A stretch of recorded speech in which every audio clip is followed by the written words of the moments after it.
കേരള സംസ്ഥാനം ഇനി ലഹരി മാഫിയക്കെതിരെ ഒറ്റക്കെട്ടായി നിന്ന് പോരാടിയേ പറ്റൂ.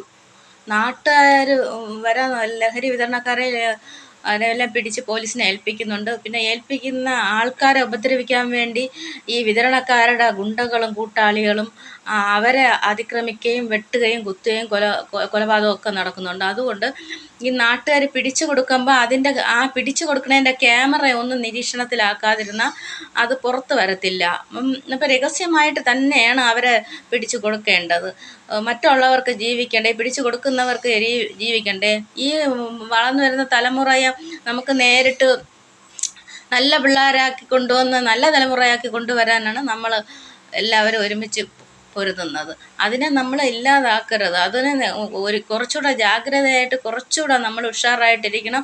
അതുപോലെ ഇപ്പോൾ എല്ലാ പോലീസ് ഉദ്യോഗസ്ഥന്മാരും ഇതിനു വേണ്ടി ഇറങ്ങണം. അതുപോലെ തന്നെ ലഹരി മാഫിയയിൽ നിന്ന് നമ്മൾ മയക്കുമരുന്നിൽ നിന്ന് പിടിക്കുന്നവരെ ആരെയും നമ്മൾ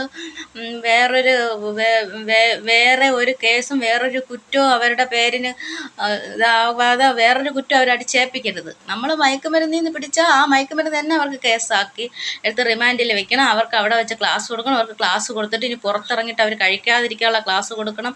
പുറത്തിറങ്ങി ജാമ്യത്തിൽ വിട്ട് കഴിഞ്ഞ് പുറത്തിറങ്ങിക്കഴിഞ്ഞാൽ അവർ ഈ മറ്റുള്ളവർ വീണ്ടും അവരെ ഇല്ലാതാക്കാൻ വേണ്ടിയിട്ട് വീണ്ടും അവരെ കഴിപ്പിക്കാൻ നോക്കും. ഒന്ന് കഴിച്ചു നോക്കും എന്നും പറഞ്ഞ് അവരെ ഇല്ലാതാക്കുക. അപ്പം ആ ചീത്ത നടത്തിപ്പിൽ നിന്ന് നല്ല നടത്തിപ്പിലേക്ക് കൊണ്ടുവരണം. അതുകൊണ്ട് അത്രയ്ക്കുള്ള ക്ലാസ് നമ്മളെ ജയിലധികൃതരും പോലീസ് ഉദ്യോഗസ്ഥരും എല്ലാം നമ്മളെ സംസ്ഥാനവും സമൂഹവും ഒക്കെ ഒറ്റക്കെട്ടായിട്ട് നിന്ന് അവരെ ക്ലാസ് എടുത്ത് പഠിപ്പിച്ച് തന്നെ കൊണ്ടുവരണം. ജനമൈത്രി പോലീസ് സ്റ്റേഷനും എല്ലാം അതിന് വേണ്ടിയിട്ട് കൈയെടുക്കണം. ഇപ്പം അമ്മയപ്പന്മാർക്ക് വരെ മക്കളെ പേടിച്ചാണ് ജീവിക്കുന്നത്. അവർ മക്കൾ സ്കൂളിലും കോളേജിലൊക്കെ പോയിട്ട് ലേറ്റായൊക്കെ വീടുകളിലെത്തുമ്പം അവർ അമ്മയപ്പന്മാരെ നേരെ നോക്കുന്നത് പോലും ഇല്ലെന്നാണ് പറയണേ. സംസാരിക്കാൻ പോലും അവർക്ക് പേടിയാന്ന് പറയണം. അങ്ങനെ പേടിച്ച് നമുക്ക് മക്കളെ മുമ്പിൽ അങ്ങനെ ജീവിക്കേണ്ട ഒരു കാര്യവുമില്ല.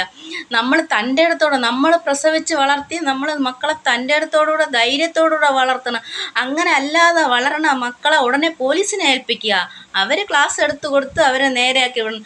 നമ്മൾ ആദ്യമേ മുളയിലേ നുള്ളിയില്ലെങ്കിൽ അത് വലുതാകുമ്പം തഴച്ച് വളർന്ന് അത് നാടിന് തന്നെ ദോഷമായിട്ട് മാറും. അതുപോലെ തന്നെ ഇപ്പോഴത്തെ വയനാട് ദുരിതബാധിതർ അവരുടെ കാര്യം വളരെ കഷ്ടമാണ്. അവർ ബാങ്കിൽ നിന്ന് വായ്പ എടുത്തിട്ട് അവർ വായ്പ അടയ്ക്കാൻ പറ്റാണ്ട് ബാങ്ക് മാനേജർ ബാങ്കിൽ നിന്ന് ആൾക്കാർ ഉദ്യോഗസ്ഥന്മാർ അവരെ ഭീഷണിപ്പെടുത്തിക്കൊണ്ടിരിക്കണം.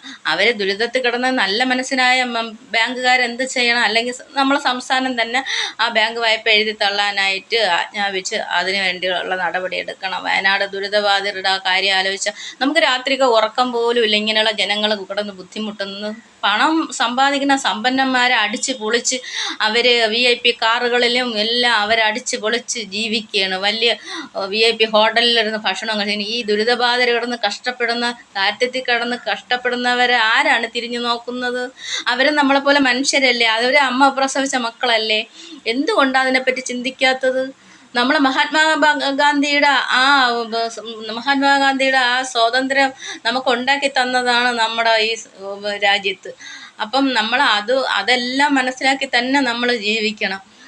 പിന്നെ മനുഷ്യർ ഈ എത്ര പേര് മാലിന്യ കൂമ്പാരത്തിൽ വീണ് ആക്സിഡൻറ്റിൽ പെട്ട് മരണം, വന്യമൃഗങ്ങൾ കൊലപ്പെടുത്തി അങ്ങനെ 5 ലക്ഷവും 10 ലക്ഷവും കൊടുക്കുന്നുണ്ട്.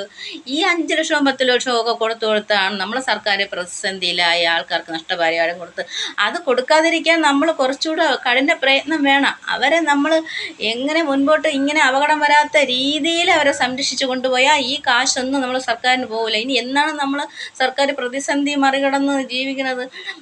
ഇനി ആര് ഭരണത്തിൽ വരുമ്പോഴത്തേക്കാണ് നമ്മളെ സർക്കാർ സംസ്ഥാനം പ്രതിസന്ധി ഇല്ലാതെ? ഇനി രാജഭരണം വന്നാലേ പ്രതിസന്ധി ഇല്ലാതെ വരവുള്ള? എന്താണ് അതിൻ്റെ ഉദ്ദേശം? പ്രതിസന്ധി ഇല്ലാത്ത ഒരു സംസ്ഥാനം ആവണം നമ്മളെ കേരള സംസ്ഥാനം. അങ്ങനെ ഒരു വാക്ക് നമുക്ക് കേൾക്കണം. അതാണ് നമ്മുടെയൊക്കെ എല്ലാവരുടെയും ആവശ്യങ്ങൾ. കോഴ വാങ്ങി ഇപ്പോൾ കോർട്ടിൽ തന്നെ കോഴ വാങ്ങി ഇപ്പം എല്ലാ സ്ഥലങ്ങളിലും എല്ലാ ഉദ്യോഗ സ്ഥാപനങ്ങളിലും കോഴ വാങ്ങുക, രഹസ്യമായിട്ട് കോഴ